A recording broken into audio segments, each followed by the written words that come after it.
تعالوا اما نعمل مع بعض النهارده التمر الهندي اللي هو بتاع المحلات. يلا كده نشوف هنعمل ايه في التمر الهندي بتاع المحلات.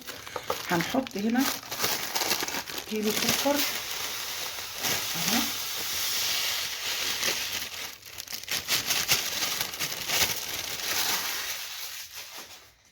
كده حطينا كيلو سكر ماشي تمام. وهنحط هنا معلقتين ممسوحين ملح ليمون. ملح ليمون بيتباع عند العطار، اكيد انتوا كلكم عارفينه، ملح الليمون اللي هو الابيض ده. هتقولي ليه ما بتحطيش ليمون من عادي اللي هو الليمون الاخضر؟ لا، ده بيستعمل له ملح ليمون العطار اهو. هنحط معلقتين كده وهم حبه صغيرين عشان هم معلقتين ايه مليانين اهو.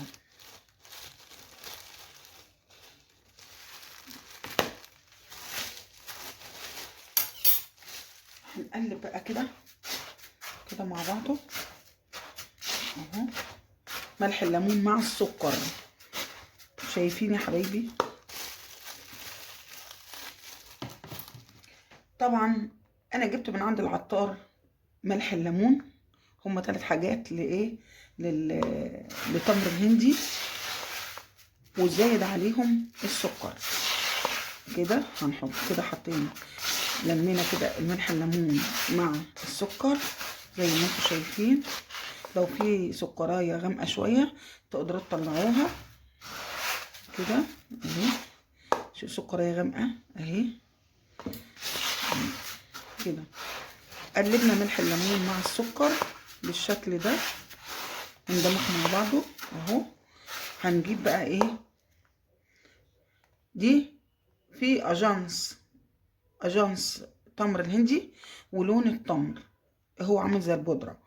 بنحط كده من هنا معلقه كبيره ممسوح اهي.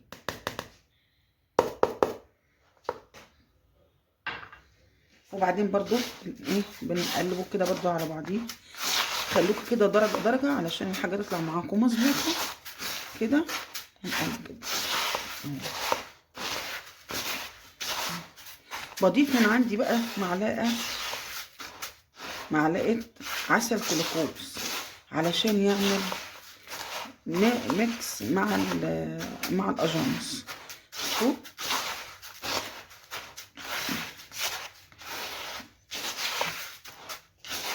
اهو. هنحط الاجانس الاجانس التمر الهندي اهو سائل، هو سائل زي ما انتم شايفين كده. لو عندك معلقه عسل كلوكوز حطي، ما عندكيش يبقى كفايه قوي ان انت حطيتيه اللي هو ايه الاجانس واللون وكده خلاص. انا هحط معلقه لو هو هيكمل معلقه. انا خدت كده اهو، هو معلقه اهو اهو، هي معلقه اهي.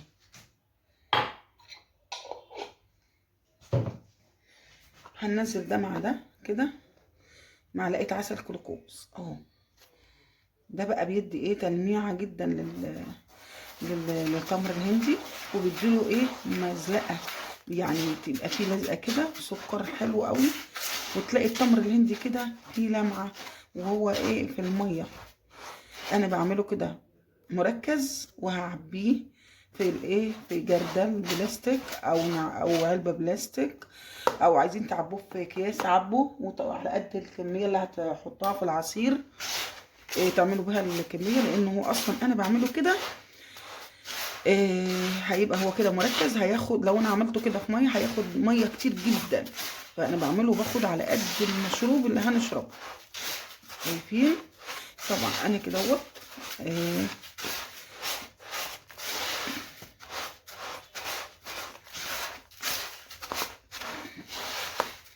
انا عايزه اعمله بايديا. انا غاسله ايديا كويس قوي وهعمل بايدي. انا عايزه كل العسل الجلوكوز واللون كده هو كله دمج مع بعض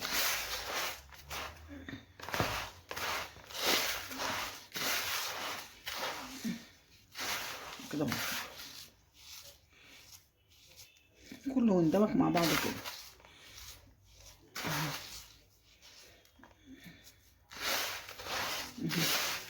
خلوش سكر ابيض خالص باين من التمر اهو.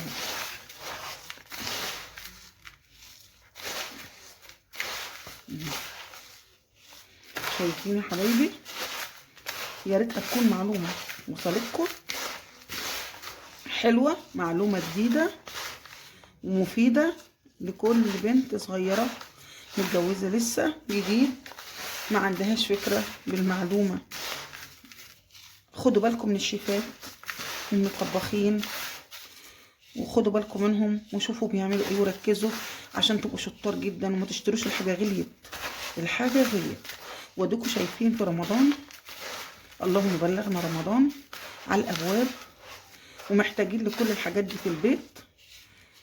وبقول لكل واحده ولكل بنت اعملوا حاجتكم في بيتكم عشان الحاجه غليت.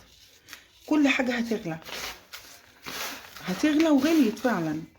فانا عايزاكم تكتبوا كده للي بعمله وتشوفوا انا عملت ايه.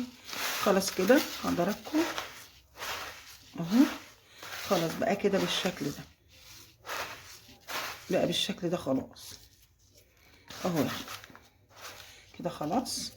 انا بقى كده هاخد منهم مثلا على رتل ميه هاخد منهم معلقتين او 3 من المركز ده. وكده انا هعبيه في ايه، في حاجه بلاستيك وايه وكده. خلاص بشيله في التلاجة او عايزين تشيله في اي حته وما يجرالوش اي حاجه. فكده خلصت انا التمر الهندي زي ما انتم شايفين بالجمال ده. كده هعب ايه بقى في اي جردل او اي طبق او اي علبه بلاستيك او اكياس، واحطه في الفريزر او احطه في التلاجة من تحت او اخليه في اي حته في المطبخ. وزي ما انتم شايفين يا حبايبي، يلا يا حبايبي كده شير ولايك، يلا حبايبي كده مشاركه واشتراك في القناه علشان يبلكوا كل جديد. والسلام عليكم ورحمه الله وبركاته. اشكركم على متابعتكم.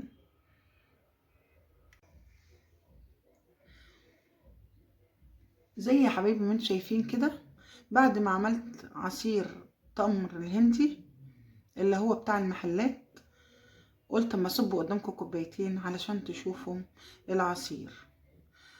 شفتوا القوام بتاعه؟ بسم الله ما شاء الله عامل ازاي. انا قلت اوريهولكم بعد ما عملته. يا رب يعجبكم يا حبايبي. لايك يا حبايبي. اشكركم.